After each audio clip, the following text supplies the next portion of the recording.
Dentro do que tu observa no cenário nacional, tu vê que falta muito ainda da preparação física, falando... Eu acho que a gente tem dois mundos muito diferentes, o masculino e o feminino. O que tu consegue observar vendo os atletas na quadra? Eu vejo direto os atletas na quadra e eu te digo que 10% dos atletas, nem isso, tem um percentual melhor que o meu de gordura. Isso que eu não sou atleta de nada. Sou metido a crossfiteiro. Só que, na verdade, eu posso citar ali 10 jogadores que eu considero que são jogadores que são fortes. O resto, pra mim, parece tudo gordo, tudo sem músculo. O que é isso? É biotipo ruim? É falta de treino? O que tu pode considerar nesse ponto? Cara, eu acho que essa questão ela é um tanto quanto complexa, por mais que ela pareça ser simples, né? Pra muitos é tipo assim, pô, o cara é gordinho, então ele não é atlético. Tem atletas, tu pode ver o próprio Jokic.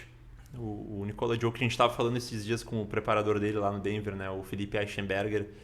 E se tem muito essa concepção que o cara que é atlético é o cara que é seco e corre rápido e pula muito alto, o que não deixa de ser.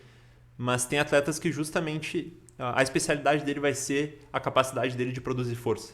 Então, às vezes é benéfico o cara ele ter um pouquinho mais de gordura, um pouquinho mais de massa, que a especialidade dele já não é velocidade.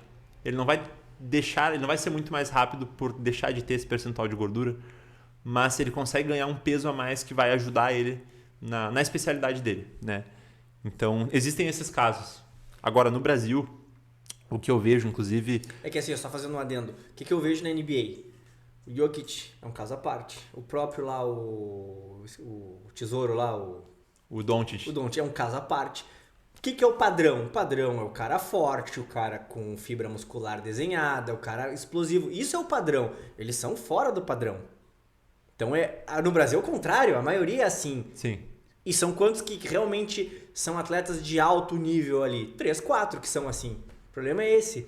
Parece que no Brasil... Não, exato. É só pra contextualizar. Quando a gente viu, por exemplo, a Copa América masculina lá, tu viu o time dos Estados Unidos, é fora de série comparar o biotipo físico dos atletas com as demais seleções sul-americanas, principalmente. É piada, assim. Então, parece que a gente tá muito longe em alguns fatores, né? Sim, essa questão eu falei pra contextualizar, né? Porque tem essa concepção que, tipo, o cara é gordinho, então o cara não é atlético. Sim. Mas existem atletas que realmente aquilo ali vai ser útil. Até o Lucas Mariano acho que é um bom exemplo disso, né? É um cara que ele usa muito a força bruta dele, ele sabe usar o favor dele, funciona pra ele. Beleza.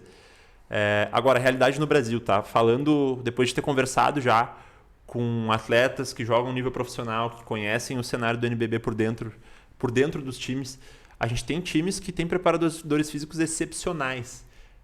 O Bruno Nicolassi, preparador físico da seleção ali, do Flamengo. Agora não vou lembrar o nome de todo mundo, mas tem vários que são excepcionais, que tem uma presença em quadra, eles vão aquecer, parece que o cara é o técnico do time, porque o cara tá na quadra passando a bola, tá conversando com o time, faz um trabalho bem feito, enfim. Mas a gente também tem alguns times que ainda pecam nesse sentido, isso no nível profissional. A gente fica sabendo de times que às vezes, enfim, não tem o mesmo treino, que segue o mesmo treino a temporada inteira, não tem uma individualização. A BC desse mais exato, não tem uma avaliação, os atletas não têm uma individualização, não tem um programa de treinamento individualizado baseado nas disfunções que eles têm, nas dores que eles têm. Então, não estou dizendo que é a maioria, mas existe. Não, eu acredito que seja a maioria, porque eu acho que tu ainda foi muito longe em dor, disfunção, talvez, olha, conte numa mão só os que têm uma visão tão profunda. Eu acredito que no máximo eles devem dividir ali por posição, por característica e por demanda. Eu acho que pensar numa disfunção, numa dor, numa limitação de movimento, a gente já está indo para talvez assim, um Pinheiros da vida, um Minas. Por quê? Porque existe uma equipe multidisciplinar toda envolvida, tem toda uma questão olímpica, de trabalhar contra os esportes, de ter Posso estar enganado, mas Não, mas é verdade, é bem isso mesmo. Que são mais clubes de ponta que vão ter esse tipo de abordagem multiprofissional, principalmente. É bem isso que a gente vê. Até a gente vê times, às vezes, que acabam atrasando o salário de atleta, tem time que entra e sai do NBB, então... a preparação física, a gente que é do esporte, a gente sabe que é obrigatório para o time que quer performar, o time que quer ser campeão. Não vai ver campeão do NBB que não faz preparação física bem feita e atende os atletas de forma individualizada e, enfim, e avalia e tudo mais. Mas Eu acho isso. O basquete brasileiro hoje, quem quer chegar até...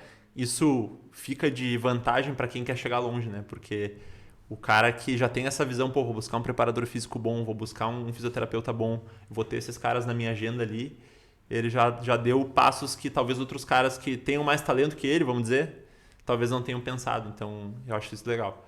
Com relação ao basquete feminino, eu acho muito legal que está crescendo o basquete feminino, está ganhando uma visibilidade legal, isso aumenta o nível de competitividade.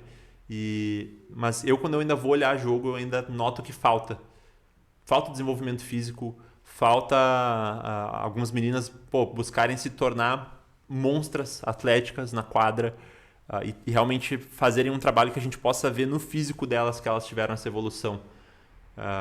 No basquete feminino, quando a gente vê uma menina que realmente consegue evoluir e ter força e combinar isso com fundamentos, uma base de fundamento sólida, a menina que consegue arremessar saindo do drible de forma eficiente para os dois lados, que consegue fazer uma bandeja reversa com as duas mãos, consegue fazer floater com as duas mãos, usando tudo isso que eu falei, fazendo as duas passadas ou estancado, e tem essas coisas que, digamos assim, no masculino é o básico para tu ter, se tu quer performar.